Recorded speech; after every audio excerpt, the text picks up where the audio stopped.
Well, look, the GSD has long had a long-standing policy of democratic and political reform.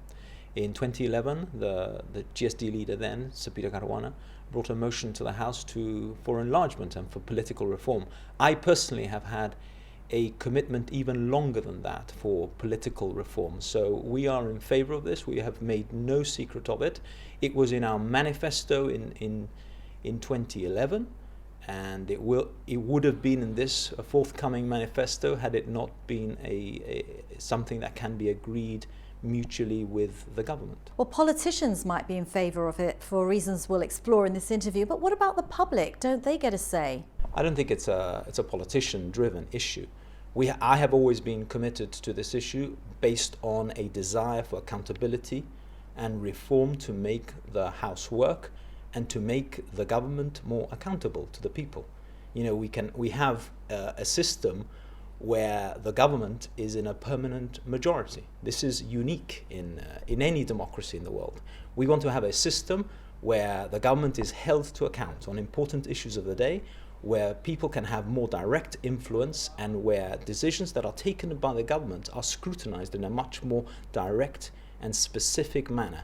That is only possible if the parliament works. So you have working practices reform, you have a reform of the way decisions are reached, and you hold ministers to account on their financial decisions, on their social policy decisions, on their decisions that affect education and health. And that can only work if the parliament is reformed. Well, the government will still have its majority. It's very unlikely that its 5 backbenchers will not toe the party line. It's not like in the UK where you have hundreds of backbenchers. Well, I disagree. Look, I mean, you take other examples. In Bermuda, for example, there are backbench system. It's been a long-standing tradition, and you have a very active and dynamic politics and system of parliamentary democracy. Just because we're not going to have a huge parliament, it doesn't mean that it's not going to work better. It will work better, and you will have a much more direct system of holding ministers to account when the parliament is bigger.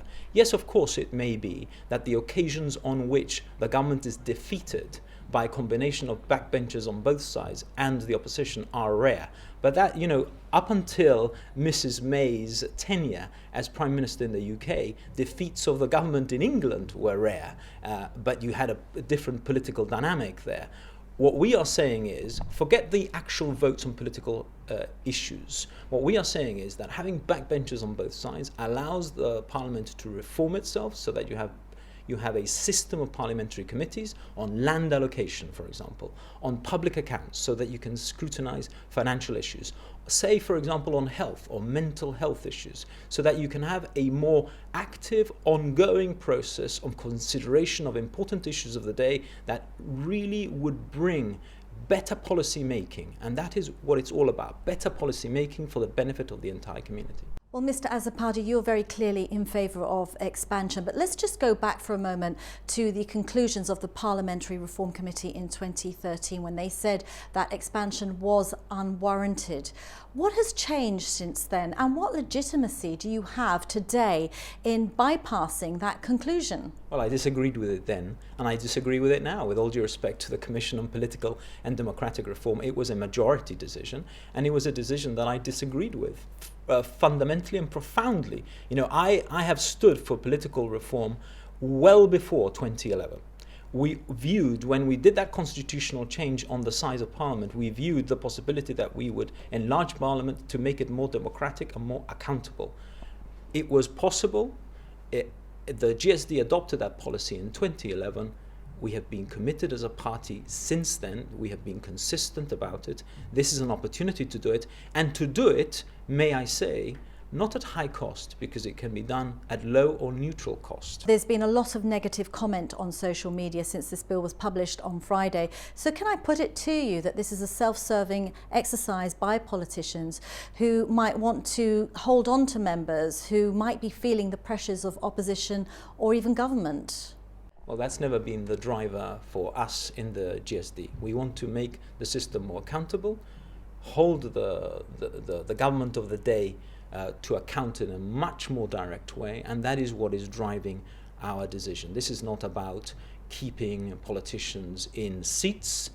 On the contrary, it is about making the seats on which politicians sit much hotter to sit on, because they will face much more direct questions, making the system work much better. And I appreciate that there is social media chatter on this issue, but it's because we have not had an opportunity to explain to people how the reforms will make the decisions that affect them on a day-to-day basis much better, much fairer, and much more in the interest of the community as a whole. But don't you think the fair thing to do ultimately is to let the people decide, possibly through a referendum? People are deciding.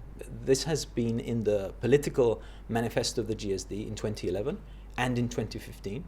Well, the GSD hasn't been voted in yet, so... No, I appreciate that, but what if you're putting the question to me as if this was new? This is not new. This has been a debate that has been going on in political and parliamentary circles for a long time. It has been featured in political manifestos. And so it's not something that has been sprung on people. It is something that will improve the system in a dramatic way in Gibraltar.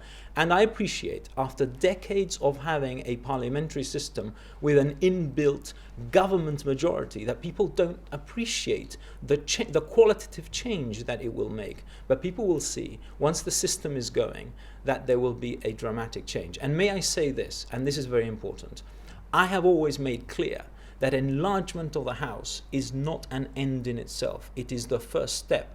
And what is important is that in the toing and froing with the government on this issue, on the wording of the motion, we have agreed that there will be a commitment to political reform, so that there is a reform of the working practices of the House to make sure that we give the real bones to the skeleton on which we are building this political reform. So what exactly would the backbenchers be doing?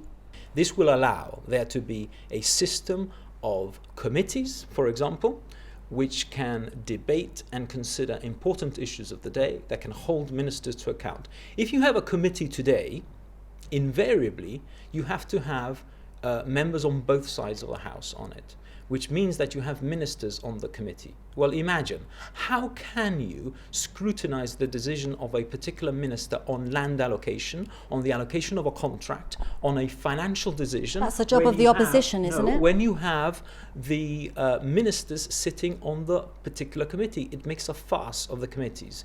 In any other parliament of the world, you have backbenchers on both sides, committees that are chaired by opposition members that are then scrutinizing individual ministers. You can call ministers and officials in and you can ask them questions. When you've got ministers sitting on that committee, ministers will be reluctant and will not allow that to happen. And in reality, therefore, the parliament does not work. Of course, the opposition is going to scrutinize the government, but we get questions, an opportunity for questions from time to time.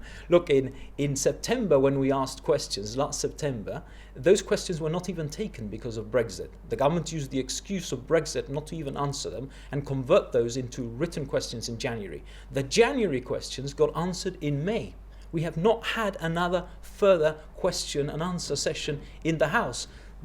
This is why the parliament doesn't work, and this is why you've got to do a fundamental reform to make sure this parliament works. Sanaon makes a case possibly for independent backbenchers that aren't affiliated to either one of the political parties. Doesn't that serve democracy even more so? Look, backbenchers and who is elected to the House will depend on the people of Gibraltar. They can vote for parties or they can vote for candidates who stand as independents. It's up to people who they vote for, and when people have voted for those persons who stand at the next election, well, then some people will fill front bench seats and others will be backbenchers. But the point is not who fills those seats. The point is that the system should be reformed so that it works better and holds ministers to account. And I believe this, as a launch pad, will make that work. Would your backbenchers accept a salary paid for by the taxpayer? Well, look, the system has to provide for salaries. They are still members of the House. The question is, how is this going to be constructed? That is not a matter that has been decided. It's a matter that will require active consideration. We have said before in the GSD that this can be done at low cost. Look, I've served in a government that had 8 ministers, not 10. So there's no reason why Gibraltar has to be governed by 10 people and not 8. So one of the possible ways, I'm not saying it's the only way, but one of the possible ways to make this low cost or neutral is that instead of governing Gibraltar with 10 ministers, you govern it with 8. As soon as you have 2 ministers less, you're saving £150,000 a year that can be ploughed into this democratic reform to make the parliament work, to make sure ministers are held to account. Azopardi, what would it mean for the GSD to have to field 15 candidates, given that at one time the party was down to just 5? Well, look, the GSD will stand with a full slate at the next election. 15? Yes, absolutely. If 15 is a full slate, look, the motion hasn't been carried yet, but if the motion is taken and carried and the legislation is commenced, we will stand with a full slate at the next election, I can assure the people of Gibraltar.